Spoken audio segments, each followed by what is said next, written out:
Good morning, everybody. It's the 23rd day of Advent today, and as you can see, the candle is lit. I'm not going to talk too much today because today's Advent candle is going to be quite long.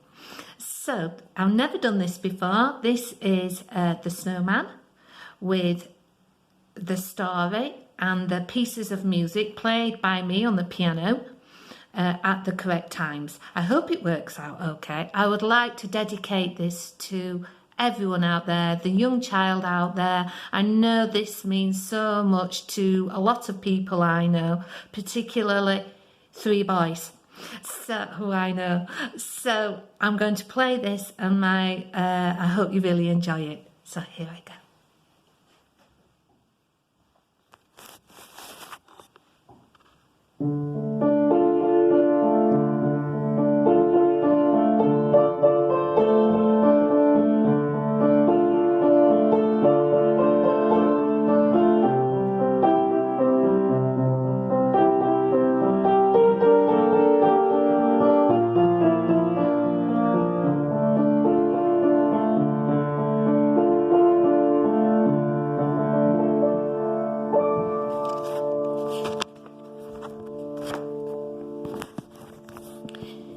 It was a cold, cold winter's night in a cottage in the country tucked away beneath the hills.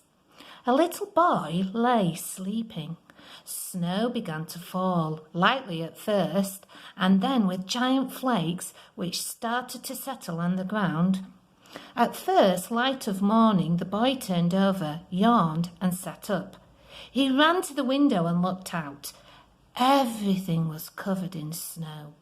The garden, the fields, and the distant hills. He got dressed as fast as he could. When he was ready, he hurried down the stairs. At the back door, he put on his boots, his scarf, and his woolly hat, and walked out into the snow. And it was at exactly this moment that he got the idea of building the snowman.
He built a great column of snow, the size of a man, and a great big snowball to go on top of it.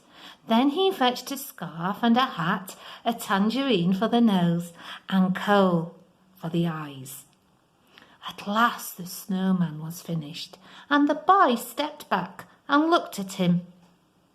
He seemed to be smiling.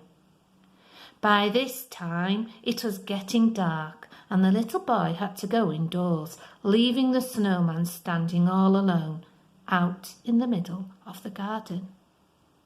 It was time to go to bed. Soon the boy was fast asleep. In the middle of the night he woke, got up and tiptoed down the stairs, feeling rather cold. He looked out at the snowman through the glass panels of the front door. Suddenly, while the boy was looking at him, the snowman moved. Then he actually started to walk towards the boy, and they shook hands. "Come in," said the boy. "I'd love to," said the snowman. Together they tiptoed into the living room. The snowman thought it was wonderful.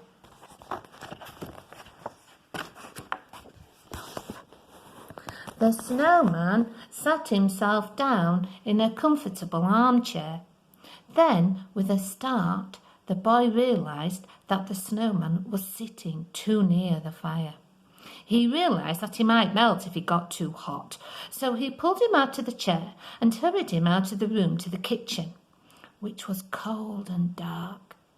He leaned down and opened the fridge, and a waft of cold air came out. The snowman loved it.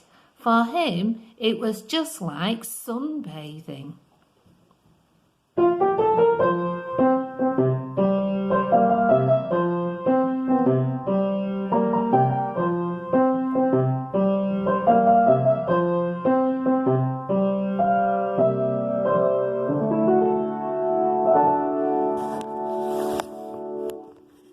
"Let's go upstairs," said the boy. In the boys' playroom was a music box.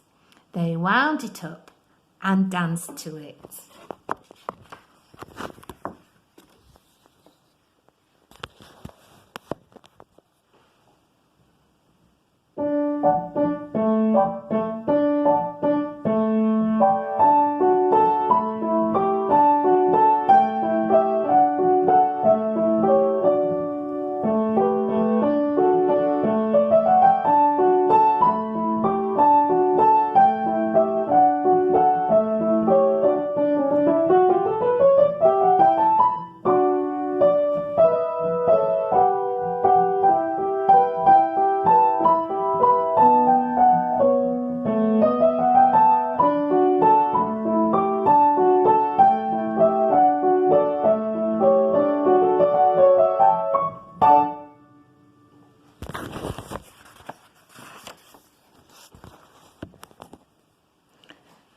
At the end of the dance, they both collapsed onto the floor with balloons and teddy bears all around them. "I've got another idea now," said the boy. "Come with me and look out of the window." Outside, they could see a strange dark object.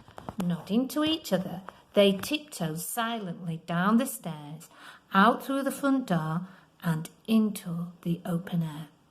The dark object seemed much bigger now they were close to it, and whatever it was covered up with a big black tarpaulin. Summoning all his strength, the boy went up and pulled it off. Standing there was a bright, shiny, new motorbike. The boy pointed out the controls to the snowman, turned the key in the ignition, turned on the headlight, and suddenly the snowman was on the bike and racing round the garden. For a second he stopped. The little boy jumped on behind him, and then they were off.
They came back to the garden.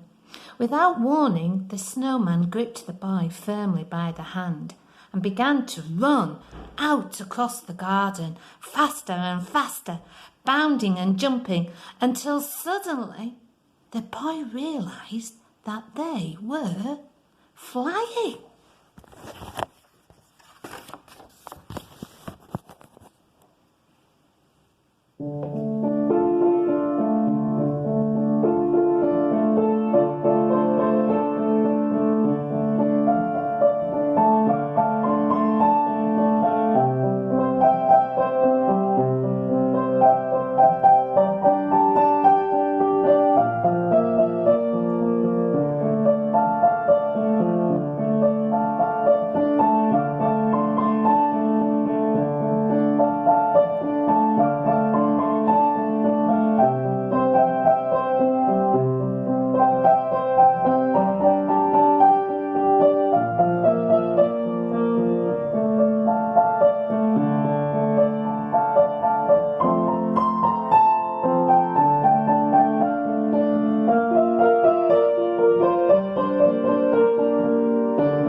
But somewhere ahead they could hear music and see lights.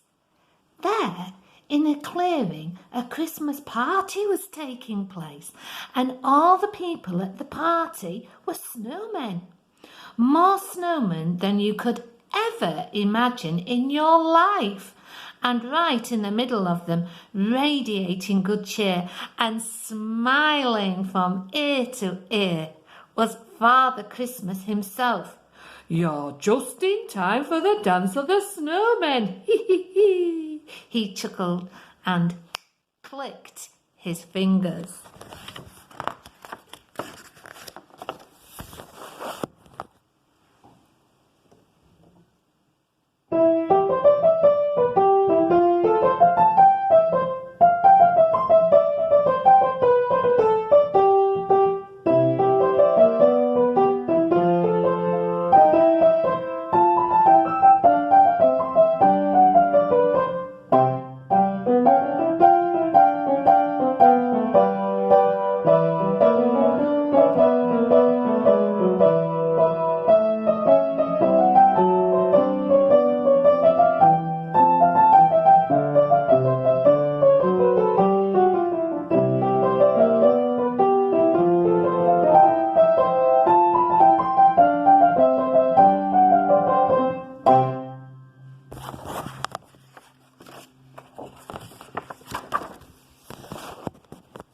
When the party was all over, Father Christmas led the boy and the snowman to a stable.